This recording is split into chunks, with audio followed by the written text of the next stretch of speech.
Magandang araw kaibigan! Tuloy po kayo sa Felicidad's Channel. Sa mga kwento ng buhay at pag-ibig na hinalukay sa natatagong baul ni Felicidad. Pero bago po tayo magpatuloy, huwag niyo pong kalilimutan na i-like ang video, i-subscribe ang channel, at i-click ang notification bell para lagi kayong updated sa mga parating pa na upload.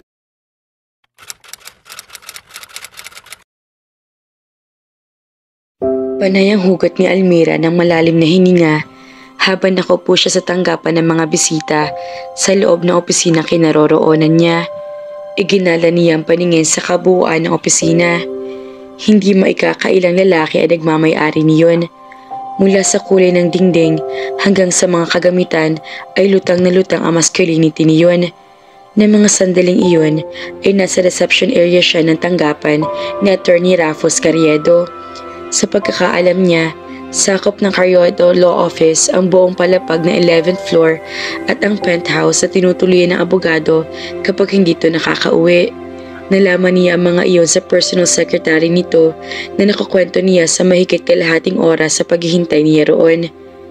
May inaayos pa siya mga papeles, ayaw pa istorbo.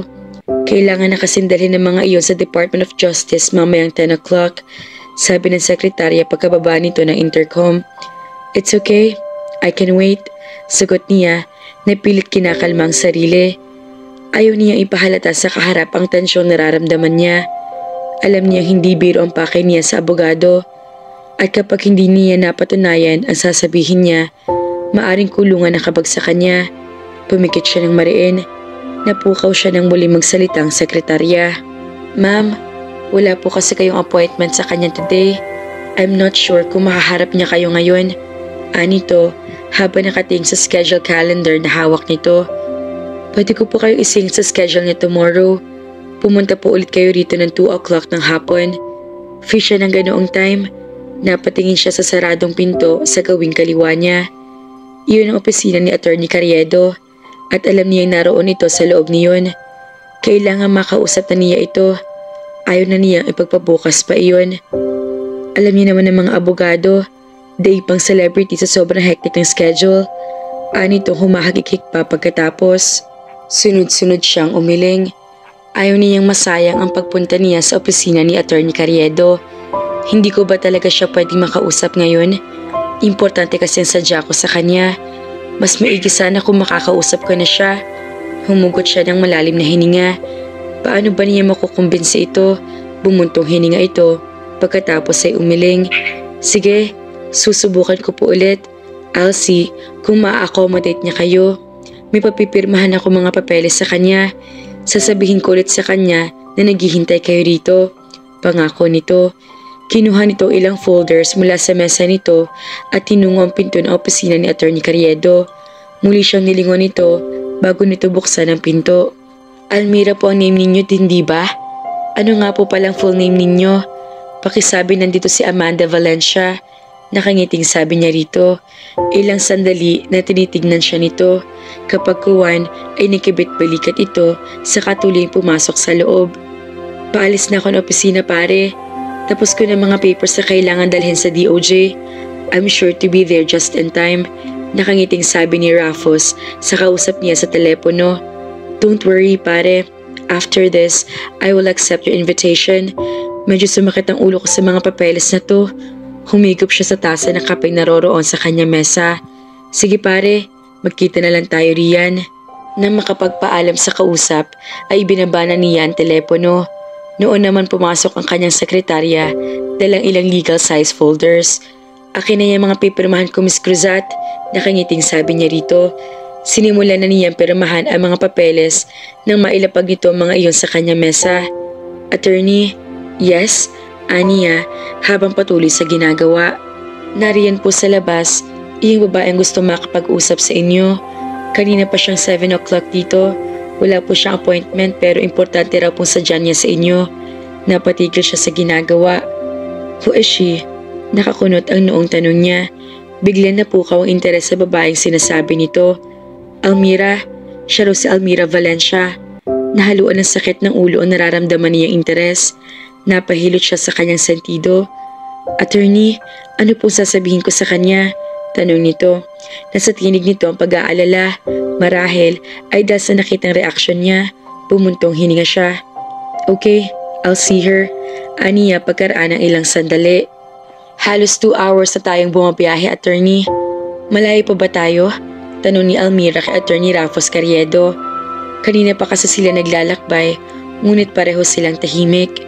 Naiinip ka na ba? Tanong din ito. Tumango siya. Sorry, hinging pa umanhin niya. I'm just thinking. Ngunit agad din siya napatigil. Napatampal sa kanyang noo. Oh yes, I forgot. Nagpumilit nga lang pala ako na dalhin mo ako kay engineer. Ikaw ang nagsabi niyan, but don't worry. Tungkulin ko ito bilang family lawyer ng mga Valencia. Sabi nito sabay napailing. Isa lang ang maipapayo ko sa iyo. Nakakunot ang noong hinintay niya ipagpatuloy nito ang sinasabi. Pag-isipan mo mabuti ang mga bagay na ginagawa mo, miss. Dahil sa bandang huli, maaaring ikaw rin ang mapahamak. Aaminin niya na hindi naging maganda pag-uusap nila kanina sa opisina nito. Kapansin-pansin na pagdududa sa anyo nito na makita siya. Kung hindi pa siya nagpumilit, marahil ay hindi siya nito dadalhin sa tahanan ng mga Valencia. Alam kong ginagawa ninyong tungkulin ninyo bilang family lawyer ng mga Valencia. Pero nagsasabi ako ng totoo, attorney. Determinadong sabi niya. Yes, it is my responsibility. Kaya tungkulin ko rin na protektahan sila. Sabi nito. Attorney, hindi ako katulad ng mga nauna nagpakilalang Almira. Mariing sabi niya. Tumangutango lamang ito at hindi na nagsalita pa. Gusto ko na talagang makaharap si Engineer Aicardo. Hindi ko nga maintindihan kung bakit parang ang bagal ng takbo natin. O talagang sinasadya mo para huwag agad akong makarating sa hasyenda. Pauyam na tanong niya. Lumingon ito sa kanya na sa mga mata ang pagkainis. Bigla na lang inaramdaman niya ang pagharurot ng sasakyan. Napakabilis ng takbo nila at tila wala itong pakialam sa mga nakakasalubong nilang sasakyan. Stop the car, dili niya. Kulang na lang ay yumakap siya rito sa sobrang takot na nararamdaman. Stop the car! Ngunit parang wala narinig na lalo pang binilisan nito ang pagpapatakbo ng kotse na para bang nasisiyahan ito sa nakikitang takot niya. Ganito ba talaga itong magalit? Handang magpakamatay? Lost your nerve? Maya-maya ay narinig niya ang tanong nito. Napamulat siya. Normal lang takbo ng kotse. Naroon na sila sa lugar ng halos wala nang dumadaang mga sasakyan. Malamig na rin ang simoy ng hangin. Nasaan na tayo? Agad niyang tanong kahit natetens pa rin. Tumingin siya rito at parang gusto na namang umakyat ang dugo niya na makita na kangiti ito sa kanya. Mabilis na ang biyahe natin. Papasok na tayo sa asyenda ng mga Valencia. Sagot nito. Iniliko nito ang sasakyan sa isang kalsada na papalibutan ng mga puno ng niyog at mga halamang namumulaklak. Kapag kuwan ay pinatay nito ang aircon at binuksan ang bintana na nasa tabi nito. Try to take a deep breath. This fresh air is relaxing. Baling nito sa kanya. Tumango na lang siya.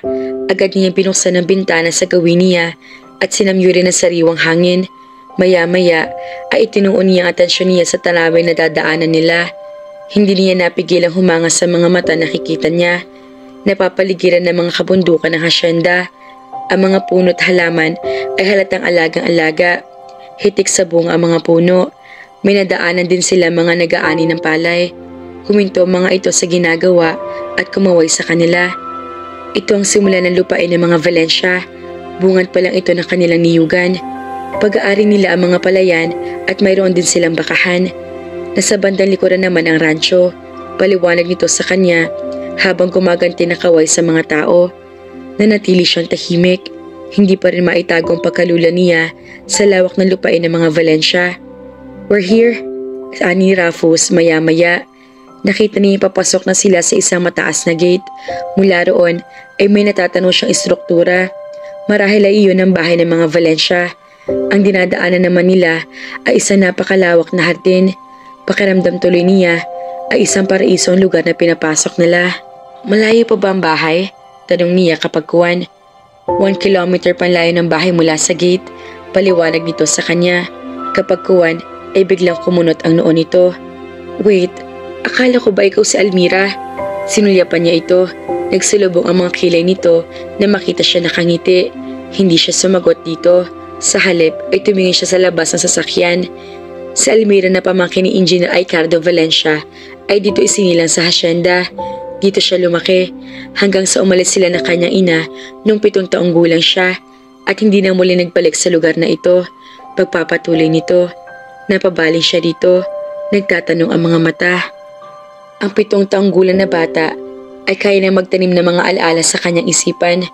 Umiling-ilin ay binalik nito ang atensyon sa pagmamaneho. Tuloy po kayo, attorney. Magalang na sa lubo ng isang katulong kina Almira at Rafus pagdating nila sa malaking bahay. Nginitian nito ni Rafus. Si Ninong, nasaan? Nasa kwarto po niya at nagpapahinga, sagot ng katulong. Ipaghahanda ko po muna kayo ng merienda. Tumungo lamang ang binata. Inalalayan nito si Almira papasok sa sala. Hindi naman niya malaman ang nararamdaman ng mga sandaling iyon. Hindi niya maintindihan, ngunit pamilyar siya sa mga bagay na nakikita sa kabahayan. Bagaman naguguluhan siya dahil wala siya makapang-alaala tungkol sa mga iyon, hindi niya maintindihan kung paanong parang napunta na siya roon, ngunit hindi niya alam kung kailan. Well, what can you say about this house? Biglang tanong nito. Beautiful. Actually, beautiful is not enough to describe this place. Kulang pang salitang iyon, aniya habang inililibot ang paningin sa paligid. That's why most people will lie to you. Pag-iiba nito sa usapan. Minsan, nagsisinungaling sila dahil gusto nila mapak sa kanila ang ilang maliliit na bagay. Ano pa kaya ang ganitong karangyaan? Siguro, kahit ang dignidad at kahihiyan ay isusuko ng isang tao para makuha ito ng walang hirap. Napatuyo siya mula sa kinauupuan. Muli niyang iniikot ang paningin sa paligid bago tumingin dito. Batid niyang siya ang pinasasaringan nito sa mga binitewang salita. Siguro, gagawin iyon ng isang taong ganid sa pera. Pero ako, kahit ang papelan ng aking kapanganakan ng katibayan ko, hindi ko magagawa ang ganoon. Sabik ako sa isang pamilya. Iyon ang rason ko. Napatitik ito sa kanya. Hindi niya alam kung anong iniisip nito ng mga sandaling iyon. Parang isang tunay na Valencia na kung magsalita. Ganyan na ganyan magsalita si Ninong at ang mga pinsan mo. Parang wala sa loob na sabi nito. Pinsan mo? Ulit niya sa sinasabi nito. Ibig sabihin, hindi mo iniisip na isa akong sinungaling? Wari nagising ito. On the contrary, if I didn't doubt that, you wouldn't be here. Noon naman bumalik ang katulong dalang kanilang merienda.